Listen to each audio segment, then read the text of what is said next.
Okay, we can get started now. So a very warm welcome to everyone joining this webinar today. My name is Oz Ismail. I am the Director of Scientific Programs at the Alzheimer's Association, and I oversee our international society, which is called ISTAT. And ISTAT puts on a whole bunch of different educational workshops and webinars and programs, and we collaborate with a lot of our wonderful partners. So today we're collaborating with the Global Brain Health Institute and Alzheimer's International to bring you this webinar that focuses on stories about dementia. So I'm very excited to bring you this webinar on behalf of Alzheimer's Association and our partners GBHI and ADI. I'm going to very quickly hand over to our host today, but before that, I just want to give you a few housekeeping rules. So first thing, please note that this is a recorded webinar, and so this will be available to watch on demand as well a couple of weeks after the webinar is broadcast. Also, we do encourage you to engage with our panelists, our authors and our hosts today. So there is a Q&A function on Zoom, which I'm sure you're all familiar with at this point. So please do put your questions in the Q&A and not in the chat, because that helps our moderators to monitor the questions and answer them speedily. So that's all I'm going to say today. So I'm now going to hand over to our lovely host, Fionnuala, to take over the session. Thank you so much. Thank you, Oz, and very welcome everybody to this first, what we hope is the first in a collaborative series of discussions helping, of course, advance the cause of dementia in terms of reducing its stigma, raising awareness, and generally bringing it into the public awareness. We're delighted to have three wonderful guests for you. You can see there Tomás, León, Fernando, Aguzzoli Perez, Ansilta, Grizas. Fernando and Tomás don't quite look themselves in this particular slide, as you will soon see when we go to talk to Tomás first. So the format for today, in this very short time that we have together, is that I will speak to Tomás first, then Fernando, and then Ansilta. And then we do, as Oz said, encourage you to put your questions in the Q&A. And we will monitor those questions. And towards the end of our panel discussion with our three guests, we will ask questions on your behalf and listen to how our guests respond with their vast experience that they're about to share with us now. So my first guest, our first guest is Tomás León. He is an Atlantic Fellow for Equity and Brain Health, of course. He's a psychiatrist. He's in Chile, and he's at the Hospital del Salvador and Universidad de Chile, and he's participated in the pilot stages of the Chilean dementia plan. His research interests are in particular dementia care, implementation of memory units, and psychopharmacology in the elderly. And his work includes researching dementia care, implementation of these memory units, dementia teaching, and psychopharmacology in the elderly. Now, his recent research includes promoting dementia knowledge and skills among primary care teams in Chile, including through his online course that he's written. But he's also written 3 books that are part of a series of children's books on dementia, the idea being to support children's awareness, particularly when their grandparents suffer from this disease. So let's turn now to Tomás. Thank you very much indeed for being available to talk to us. And please, first of all, introduce your book and read a passage for us, if you will, and we'll talk about it afterwards. Sure. Thank you, Fionnuala. Thanks for the Alzheimer's Association and the idea, and of course, GBHI for the invitation. Sadly, I don't look as good as Fernando in the photo, but I will just start with the presentation. So, this is not, sorry. So this is a sneak peek of the of my book that I would like to read to you. And this is the first book of the series, as Fionnuala said. So, Grandma Marta is the best grandmother in the world. My parents work during the day, so I spend my afternoons with Grandma when I came home from school. We cooked, and she let me eat cake where we did my homework together.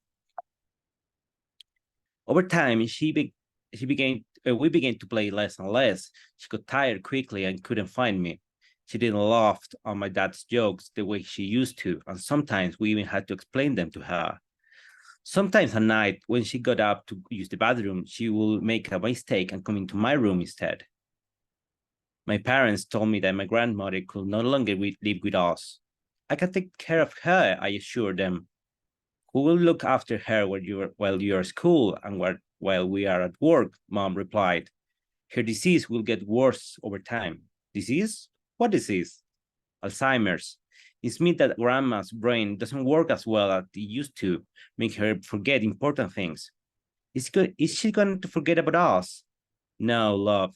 She may soon forget how to bathe or get dressed, and she may not even remember our names, but she will never forget how much she loves us.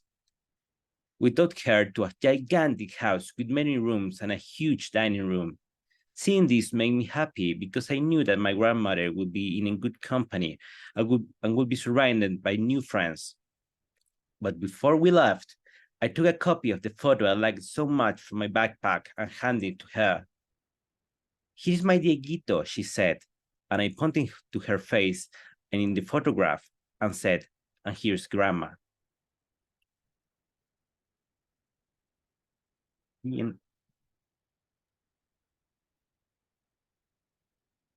Thank you very much for sharing that extract with us. We're going to talk a little bit in more detail about, the nuts and bolts and the practicalities involved in a narrative such as this and creating a narrative such as this. But let me ask you, first of all, when you're writing a book like this, obviously from a child's perspective, in a broad sense, can you tell us what it is you are trying to achieve? Well, the story of this book is history twin, and the aims that I try to achieve are multiple.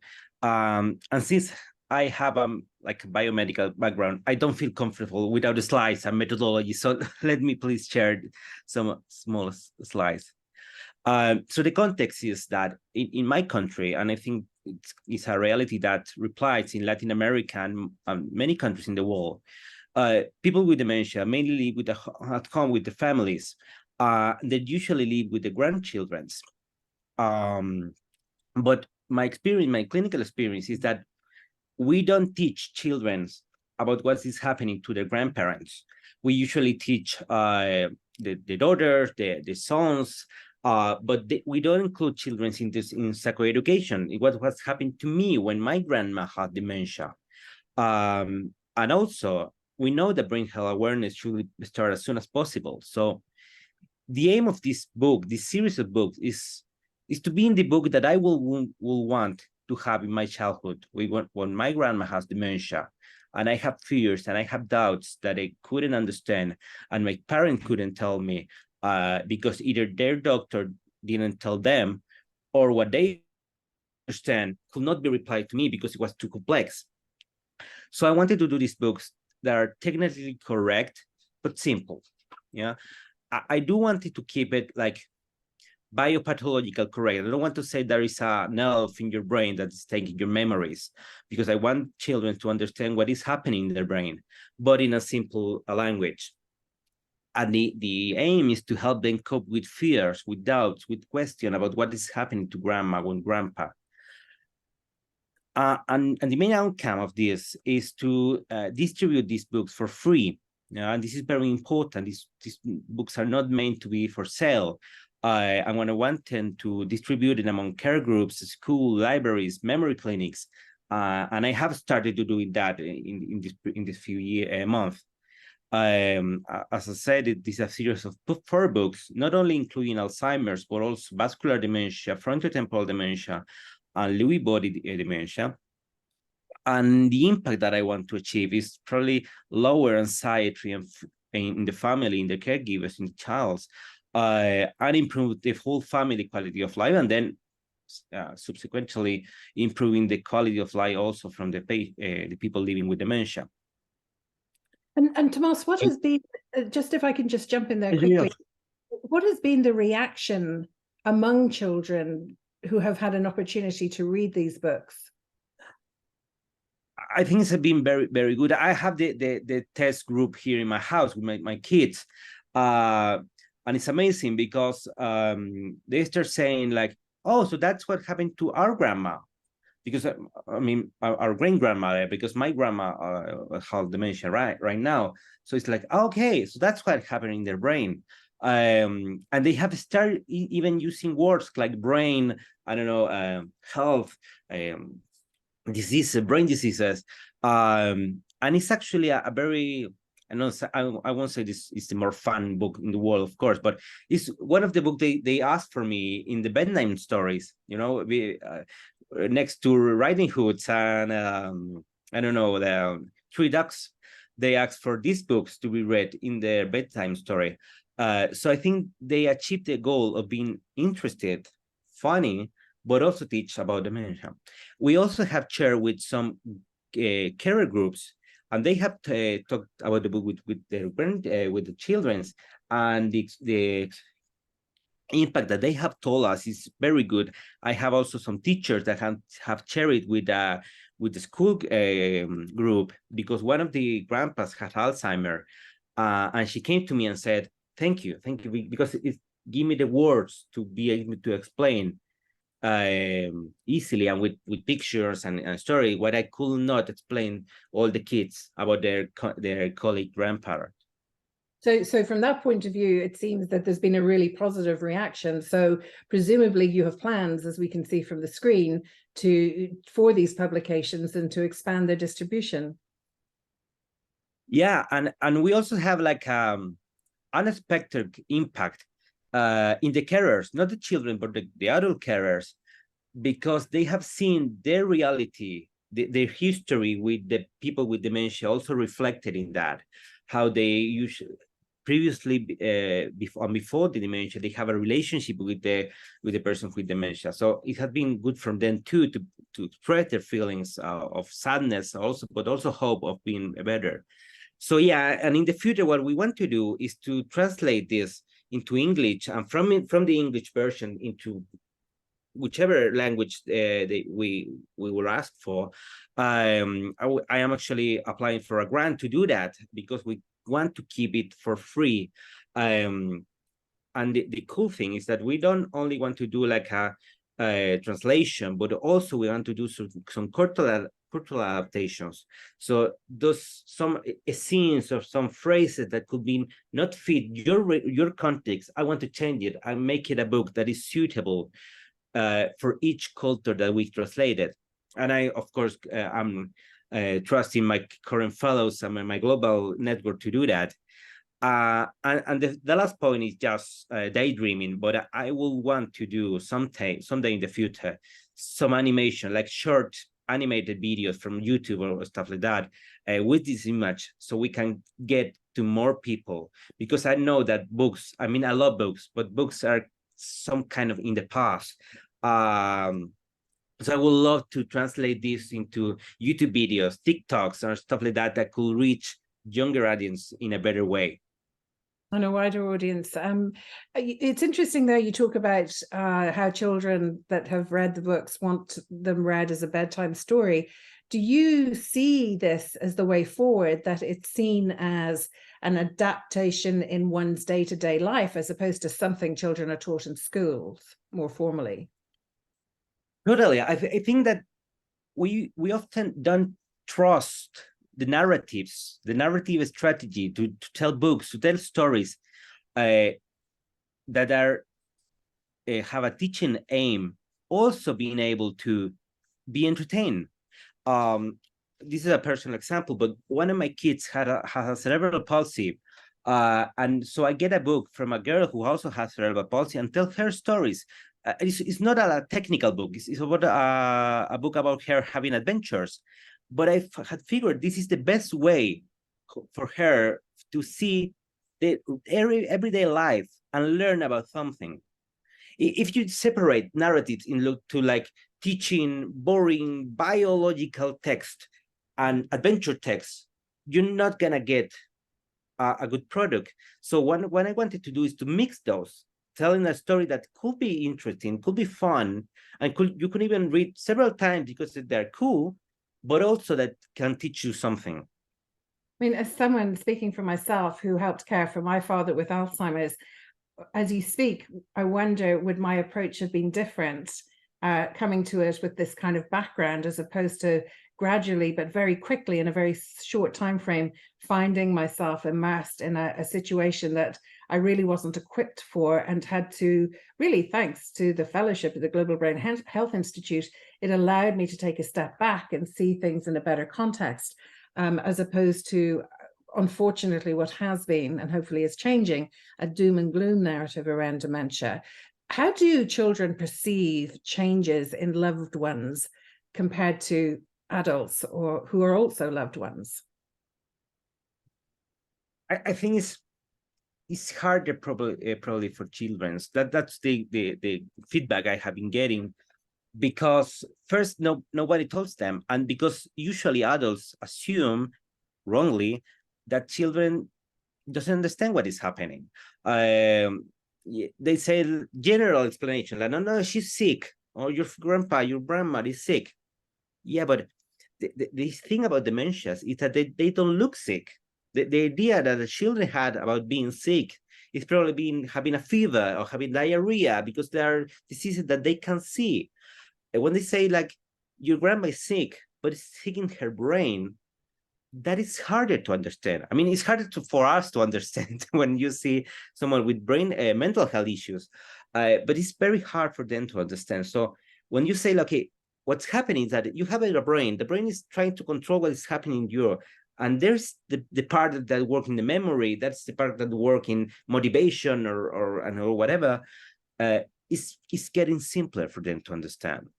And then I think that the anxiety lowers. Some people had told me that textbooks are sad, and I say, well, this is a sad situation. I wonder one say a book like said, oh, then the wizard came and cured your grandpa, because that's not reality. But I think they're bittersweet, because they have a ray of hope that you can learn about this, you can be better in this situation. And I do think, and I do believe that in all ages, that knowledge will help diminish the anxiety, will help cope you in this situation better, and it will make a sad situation that, of course, is sad, a little sweeter. And I think that's the hope. And then, of course, presumably the next generation adds on and contributes to that. We leave it there for the moment, Tomás. Thank you very much. But I can tell you that there are questions coming in for you from the Q&A chat that we can ask a little later. People very interested in collaborations, translations into English, into Arabic, and also the idea that you are helping alleviate stigma. So that is just really fantastic. Thank you very much indeed for your time, but please stay with us, because of course we're going to come and answer some more questions of you from the audience who are with us in a few minutes time. So let's turn now to our next guest, who Atlantic Fellow for Equity and Brain Health, Fernando Aguzzoli Perez. And Fernando is coming to us from Brazil. And Fernando, of course, has well known to many, many people for the books he's already written, but also the awareness, particularly in Brazil, that he's raised around dementia through the stories of his grandmother, which are well documented. But today we're going to talk about something different, Fernando. But please introduce yourself and tell us a little bit more about the book you would like to talk about. Well, thank you, Fionnuala, and thank you so much for Alzheimer's Association, GBHI, and ADI. This is a wonderful opportunity. And indeed, I'm writing for a while now. I released my first book 10 years ago, and that's because I was a very passionate grandson. And my grandma was my best friend my entire life. She was diagnosed with Alzheimer's when she was 73, and I stayed with her till the end. So I dropped out of my philosophy school. I quit my job, and I became the primary caregiver for her. So that's how I started. After writing a book about our story, which became quite well known in Brazil, in between the families living with dementia and health professionals working with the topic, I kept writing. And the second book I wrote was a book aimed at children. So I wanted to include this generation, younger people, in this conversation. I do believe that dementia is everyone's matter, and caring for other people, caring for family member is everyone's matter. So I did want to include children in this conversation. So that's why I released in 2015 this beautiful book. It's an Argentinian guy who illustrated. He's a very well-known guy in Argentina. He's called Juan Chaveta, and this book is called My Grandpa is a Superhero. It was a little bit inspired on my experience with my grandfather, a little bit on my grandmother. So it was a mix of my personal experiences.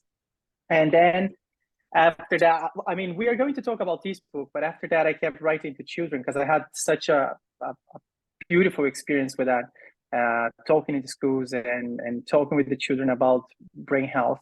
So I wrote, and this is curious because in 2019, I wrote a book, and in Spanish, you can read, "Where is Grandma?" So now I think we have an answer, as Tomás is releasing a book called "Here is Grandma." So we do have an answer. And and here it's another book, my third book, which is about uncurable diagnosis in general. So it's a tool for teachers and health professionals, but also parents to talk about uncurable diagnosis not being the end. And I mean, dying is something that it should be reserved for the last day of our lives, but we should live till the end. So that's the main purpose of this book. Wonderful. Talk to me about the reception that your books for children have received, and how easy or difficult has it been to have schools and the teachers you talk about take these books on board? I had a really, really good experience in Brazil, I have to say. So the book was, this book, Grandpa is a Superhero, which is specifically about dementia. It was chosen by the federal government in 2018 to be distributed in public schools. So teachers will have the chance to talk about it, talk about dementia with the young ones. And so I got to know a lot of schools and teachers working with the topic, and I went to a few schools. And I do have one experience that I always share. So I was going to the same schools in the South in Brazil for 2-3 years. And I think in the second time when I got there was a mother waiting for me, and she wanted to talk to me. So my first reaction was thinking, oops, what did I say last year? But then she was very emotional, and she said, and she had tears dropping, and she said, "Fernando, my I think he was 6 or 8 years old back there. My younger son went back last year from your lecture, and he said, 'Mommy, there's something going on with Grandpa. He's not only getting older, there is something going on.'" So he was extremely young, and the family didn't know, because we are still living the stigma of aging in Brazil. So forgetting it's a normal part of aging for everyone here, at least for this generation.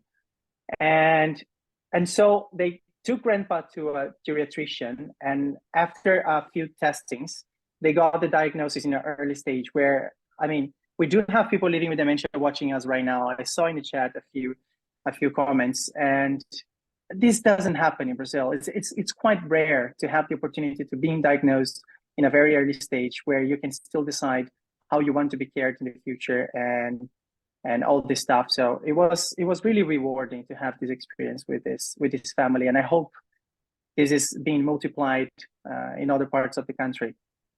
It's also really in families where children have voices, and in societies where children are listened to and feel that their voices are heard and that they feel comfortable enough to speak up, and generally how dementia is received. But this is where children, of course, can break those barriers down by just speaking up and speaking honestly. Fernando, would you read us an excerpt?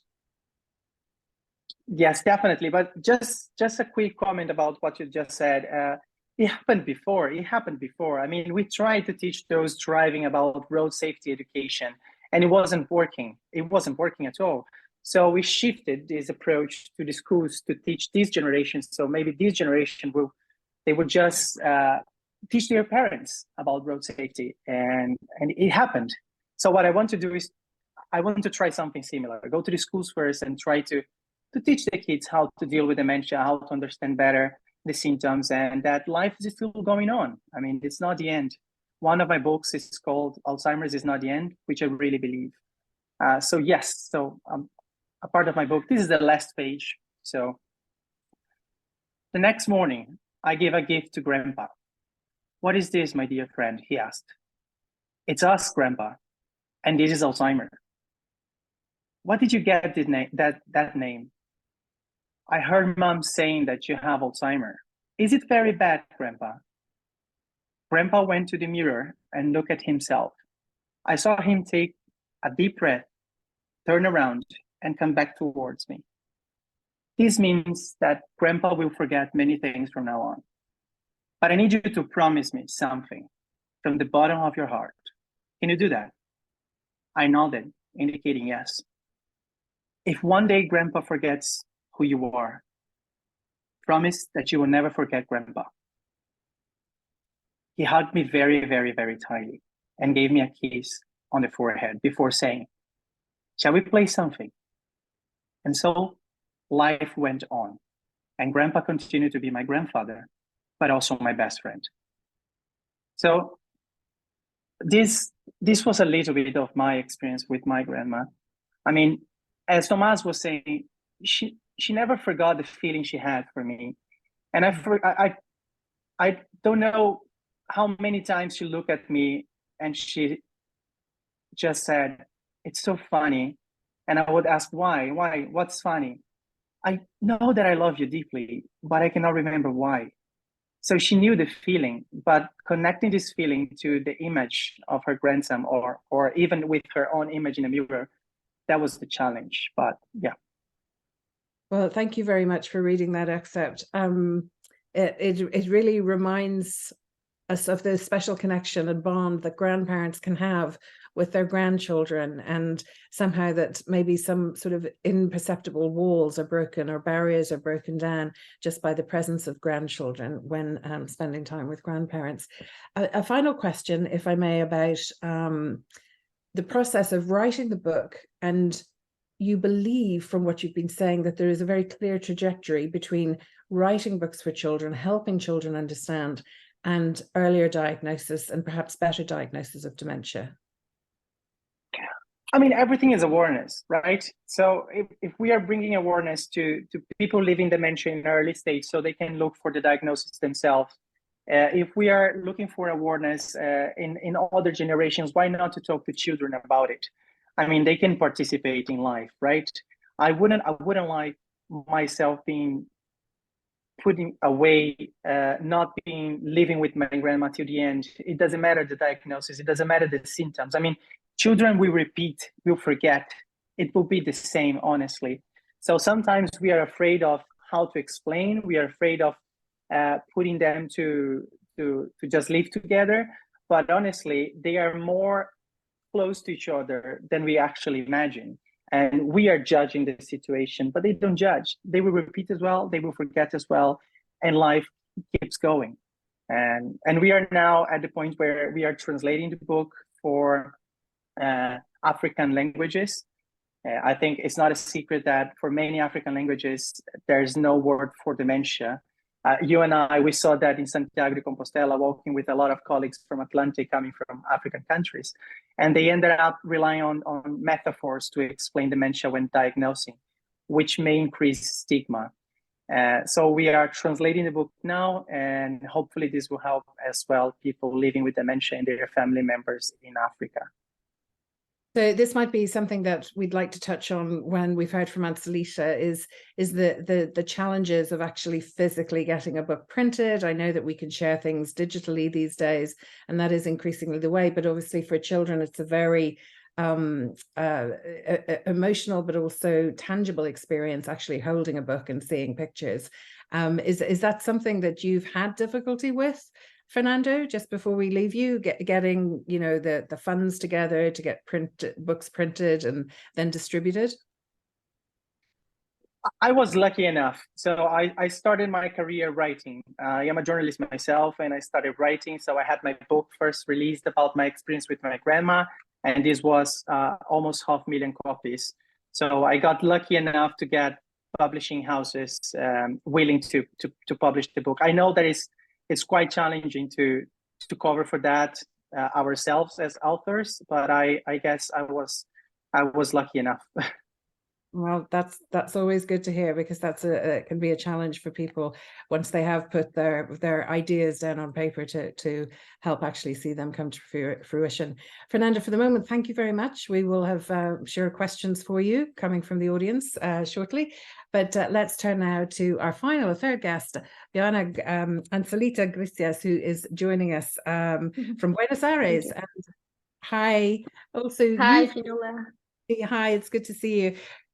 You've also had an experience of caring for your father with dementia, and this caused you to write a book. Sorry, I should actually introduce you first of all to say that you're a writer, a teacher, and a care partner from Argentina based in Buenos Aires. And you did publish 2 years ago a novel called On Temporal through Entropia, which is also published in Chile. And you've also published a second novel, and you've been in a residency for artists in Antarctica, and you've edited photography books. You're a woman of many talents with a degree in visual arts. But I'll ask you to read an excerpt from your book about your father in particular in just a moment. But could you perhaps lead us into what was the motivation for you to put your feelings, thoughts, experiences, observations on paper? I think it was more like a need, you know, like writing this book. It all started with a little notebook in my purse, and I always had it there, like in important moment, you know, when we were to the doctor with my dad, when we were to a resident house and that stuff, and I start taking notes. And that note became a big letter I made to him. Like he was in a big crisis that moment, and I didn't even know if he could understand what I wanted to say in that letter. But anyway, I write it, and I always write, but that was different. You know, I wanted to talk to him. That write became a big book, you know, like all the book is I'm talking to him, and I found it like a liberation to me to deal with that moment. And I have to say, my dad is still alive, you know, like he's in a really bad condition now, but at that moment it helped me to organize the feelings, the resumption, I would say, you know, like the constant why this is happening to us, you know, like all that questions that becomes in that moment for me and for my family. When I started to write it, I was already a mother. In one hand, I had this little boy just born for me, and in the other hand, I had like the two ways of the life, you know, the new life and that life that was switching off, you know, like. Can I ask you, just before you read an excerpt, did this allow you in some way to communicate better with your father as a result of writing down your experiences, and did it help you process them more?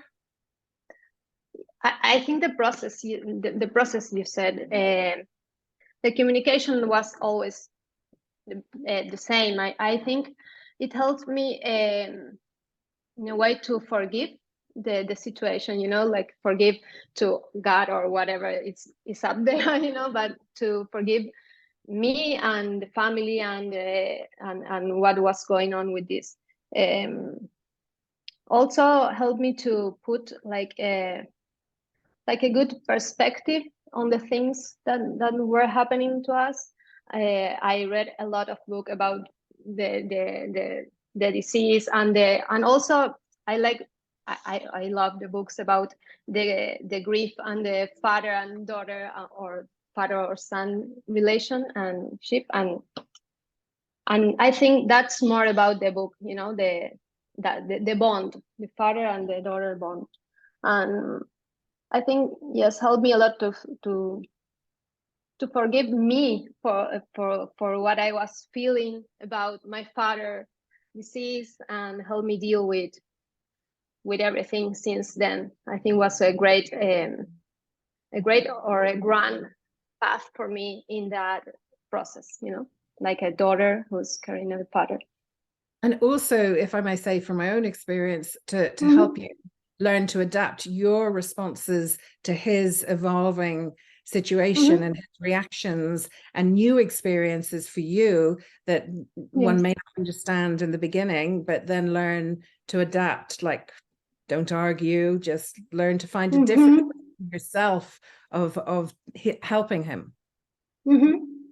Yes, and to put him in the center, you know, like we are 4 brothers, and I can see like in one of each of us, like the one who is really angry with the situation, the one who can't deal at all with the situation. And well, I have a lot of years of therapy and that helped me. But well, that, yes, as you said, the way we deal with the things what's going on. It's such a learning experience. Yes, and particularly for family carers, as distinct from carers who come into the environment from another community or a service provider. Let's hear an excerpt of your book. Okay. Shall we go home now? I told you 2 minutes ago we weren't going home. I want to go home, get the doctor. I want to get out of this bed. He makes like he's about to get up, but he's unable to. He can't even move a foot. Come on, give me a hand. It will be easy. I can't do it on my own. I'm not strong enough.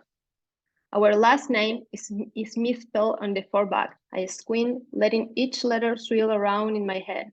It would be easy to spell it correctly than what they did. It's midnight and we are in the emergency room of a hospital which seems out of place in the rest of the village. The hospital is brand new. The governor had come for a ribbon cutting. They made a big deal of it, a formal ceremony, but you can even make an x-ray here, the nurse told me, fuming. He asked me to bring over the adult diapers and change him. Unable to move his limbs even an inch, I go looking for help. Nausea, nudity, and embarrassment became too much for me. I take a mint from my bag. I step outside through a door of a corridor and take a deep breath. Thousands of little bugs circle the orange glow from the street lights. The loud buzzing begins to blend with the sound of water flowing through a nearby canal. I smoke a cigarette. The sky is blacker than I ever seen. Back in the city, the sky is black, but it's never black. Some nerds are smoking in a small group. They are talking about a guy named Ruben who tried to hit on one of them, and some say AMT are all the same. Another visitors came out with a crying toddler wrapped in blanket. Some dogs came out of some house and barked at a guy passing. I opened a grapefruit flavored soda. I had rolled around my bag since the afternoon. It leaves me a sweet, syrupy taste on the roof of my mouth. The security guy's radio plays a Milo bolero. There's a lot of going on around if you pay attention. The city, on the other hand, lulls you to sleep. It makes you believe that any minor inconvenience is important. You spend all day looking only at the screens and watching the clock, and you forget all about the sounds of water flowing in nearby streams. The countryside, the burnt smell of a wood boiler mixed with the sweetness of Harija plant, the darkness and the silence that absorb you. And then, bam, just like that, the security guards wake me up and tap me on the shoulder, and I'm back in a hospital chair with a stiff neck. 427-5083 is your mom phone number, right? Sometimes you ask questions like this, as if you were testing your memory. Other tests were more obscure, like when you try to name the towns along the coast of Buenos Aires train from south to north. Olivos, La Lucila, Martínez, Acasuso, San Isidro, Becar, Victoria. Thank you so much, Sarah. It's described so well the situation and the intensity of being in a room with someone you love and perhaps finding yourself doing things that you never expected that you might have to as a daughter, and then just the liberation of just walking a few feet outside and realizing that there's a whole world out there, but still you can never really forget what's going on with your loved one in a room. That still stays focused in your memory. Yes. Really very powerful. Can I ask you about why you decided not to mention the diagnosis in the novel. That was very important to you. Yes. Well, I can say now he has Parkinson's disease, but in the novel, I didn't want to say like the exact diagnosis. I tell about the generalities, you know, like the loss of memory and the loss of his liberty in the body and the body change and that. But I didn't want to say like the exact, because I wanted to talk about more like the relationship and always like the daughter's view about his father. I didn't want to at all that it makes a book like about the self-help or rules to deal with a father with Parkinson's disease. You know, like it's about the like the grieving. You know, like it could be Parkinson or it could be cancer or whatever it is, but I wanted to talk about like the relationship. And it's really also, I think, about the humanity. That's why you don't need to almost diagnose it or include the diagnosis, because really, I think what a disease like this does is test our humanity, our capacity for humanity. Yes, in the book I said like the doctor says you are like a diagnosis or you are a bunch of symptoms for the doctor, you know, like that unhumanity sometimes. So that's why I want to talk about him, his memories, and always like from the point of view of a daughter, you know, like there's a lot of things that happen in his life as a man that I don't know. I can talk about him always from this point of view of daughter and a father, and all that arc in the narrative, you know, like seeing him like from here when you're a child and now I have to change his diapers, you know, like all that arc. Yeah, and the whole question of dignity for the person who's living with the disease. Can I ask you, has he been in a position to read the book? Has he knows about it? Yes, he knows. One day I get into to the nursing home where he lives, and there was another lady who used to be a teacher, and she was reading to him, and all the people in the nursing room were paying attention to her, like while she was reading, but I don't know how much he could understand about it. He knows that I write about him and us, and I could read some fragments to him, but I don't know how much he get it. And a quick final question. We've talked about, obviously, with Tomás and Fernando, the impact that their stories have in their books on children. What impact did you want your book to have on the reader?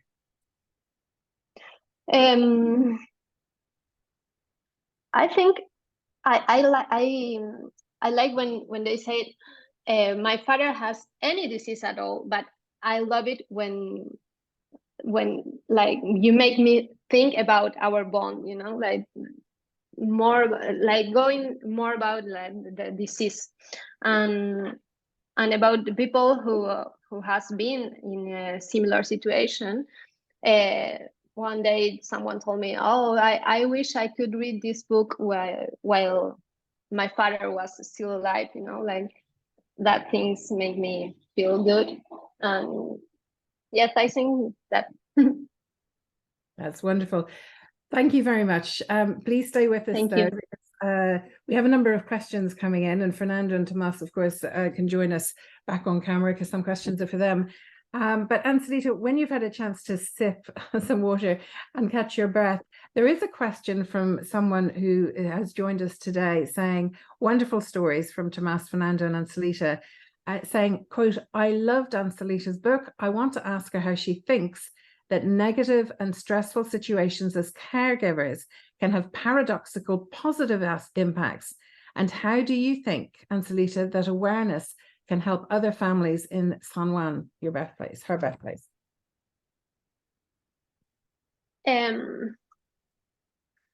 I think like as a family, we are always like erased from the people who is at the doctor, you know, like I am living there, that thing right now. And I think always the doctor talk to what you have to do and all the people, right? And what you have to do, or and the list of things to do becomes bigger and bigger and bigger.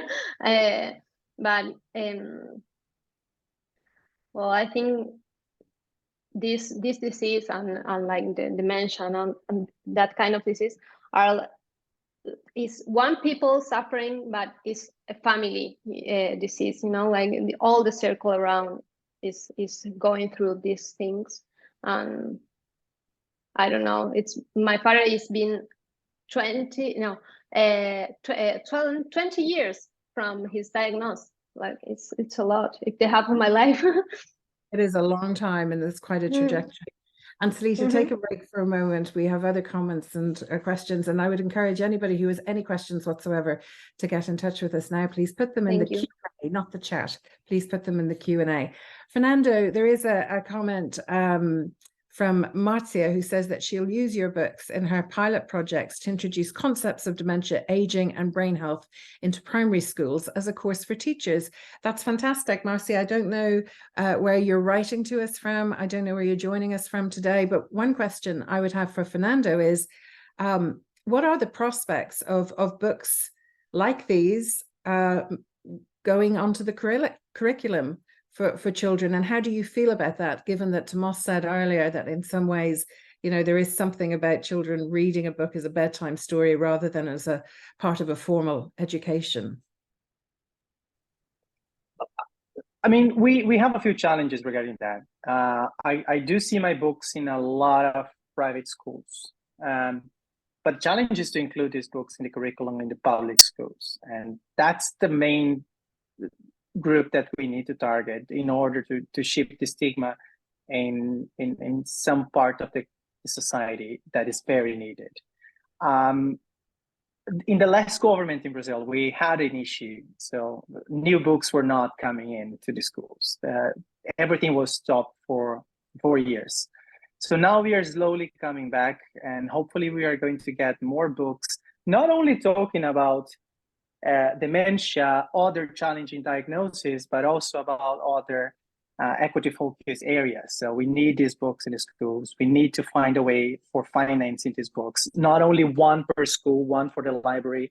We need one per student. We need them to take this book home and to show their parents, to read together, to create an affection with the story and empathetic link with the topic. So that's the main challenge, as I see, is including the curriculum for the public schools. And we see, of course, questions. This is both for you and Tomás. We see questions in the Q&A about collaborations, translations. How do these books, and Tomás, I'll put this to you if that's okay, how, when you talk about cultural aspects and taking those into account in translations, the question from Elisabetta in the chat is, do you find that the relationship with grandparents changes with different cultures, and do you foresee adapting the books in those different contexts, or at the moment is it purely more about the right word in the right language? I think it's a complex question, because I think the answer is yes and no. I mean, of course, there are cultural differences, but surprisingly to me, there's also a lot of cultural similarities. And I have that experience and that surprise when I joined DBHI with people all around the world. And I said, why are you here? And of course, it's because I had a good relationship with my grandma. That seems to be a common denomination in people who works in dementia and really related areas.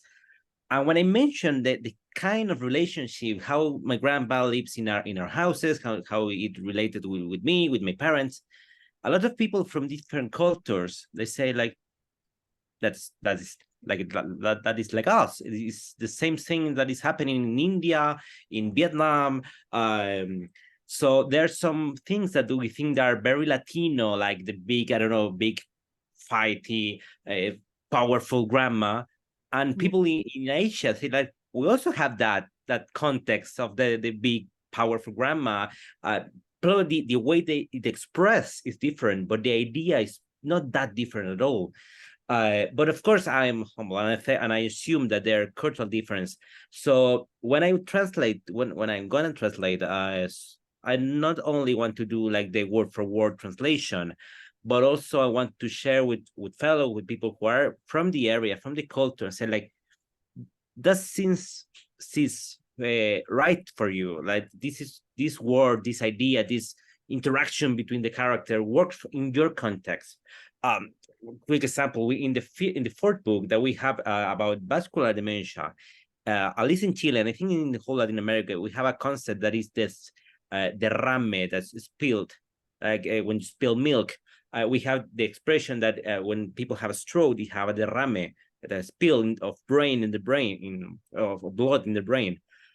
So probably in that book, I will need to check if that expression works in other areas, in other countries. Because if not, because the whole story is about the kids who think there is a mess with water in the floor because it has been a split, and it's not. It's a vascular disease. So I will need to change that, and probably that will include, and that's why I'm applying to a grant, will include new drawings and new diagrammation to create books that work for your reality. Because, and I will close with this. This is what happened for us in Latin America. We get, for example, guidelines about what to do with dementia that came from Europe, from, I don't know, Norway, that are great in that context, but not great in our context. They say, oh, you had to do this and that, and we don't have this and that. So that's what I want to try to do. I'm trying to do cultural, relevant, and adapted books. And that is actually where it's great to be part of a fellowship or a wider collaboration where we can avail of the experiences of people in other cultures who can contribute. It reminds me what Fernando was saying just a few moments ago about in Africa, there is no word for dementia. And I think, Fernando, that would actually be something to consider when trying to put your book or any book into distribution there, and if there are any issues with doing that or any risks in doing something like that. Well, first, just building on Tomás' comment, I do believe that we need to go far beyond just the wording when we try to adapt. And I can use my book as an example. It works pretty much for a certain amount of people in Brazil, but it doesn't work to others. And the reason is, I remember once I went to a public school, a very, very simple one, a humble public school in the countryside. And I was sharing my story, but the students, they were not connecting to me at all. They were not connecting to the story. They were not raising this empathetic link with us. So the teacher came talking to me afterwards, and she said, please don't take it personal, the experience you had here. But they are grandparents, they are 30-something, they are 40-something, they are early 40s. They are still playing their parents' role, because in this community, they have kids really early in time, and then they still need to work, their grandparents are working. It's not the image of the white-haired grandpa caring, giving sweets, and having this wonderful relationship. They're still fighting each other, they do have to work, they have to care as well. They're playing many, many roles there in this family. So I do believe that in order to write a book and to have an aim, you need first to get to know the people you're writing to. And then, of course, wording is very important. And that's your question, Fionnuala. We will take some risks when you're talking about African cultures, African languages where dementia is not a word, there's no word for that. We will take some risks, obviously. But we cannot rely anymore on these metaphors that in some reasons and for some people, this is just, okay, she's getting crazy, she's getting ooh. So there's a lot of words that are quite, I mean, subtle. Exactly, and the stigma is still there and very strongly there. So. Great. We are coming close to time, but I want to quickly run through some questions and comments. The questions in the Q&A. Ansilta, if your book is available in English, you can type your answer. Is your book available on Amazon? Is another question. Question from home. Is there any short course about dementia-related writing for novels or stories or autobiography or filmmaking and locations? if either any of you know the answer or can make recommendations, that would be fantastic. You could type those answers in. It might be difficult for there to be a kind of one size fits all about that, but it's a very good question. There is a question about specific themes or aspects of dementia that authors think might not be adequately covered in current storytelling. And I think Tomás is typing an answer there. And a final question from John Regan Pagan. I hope I've pronounced your last name correctly, John. Richard Pagan, as a member of a WHO advisory panel for Global Dementia Observatory, I think the question is that in the US, that it's possible to see how certain psychological assessments have to be changed when working with different cultures. So what can we, those living with dementia, do to help in making these changes happen? Would any of the three of you like to answer that or take that as our final question? I will quickly reply that, and maybe Fernando can help me too. But I think that people living with dementia need to tell their story, because what we are been doing right now is that we tell our story as grandchildren, our daughters or sons of people living with dementia, but a big gap is what you are feeling, what you're happening. And it doesn't have to be perfect, doesn't have to be a great book in a narrative view. I know that my books are not great books at all from a narrative point of view, but there is an experience that we don't get to know, and that needs to be out there, so we can say, oh, that is what they are feeling.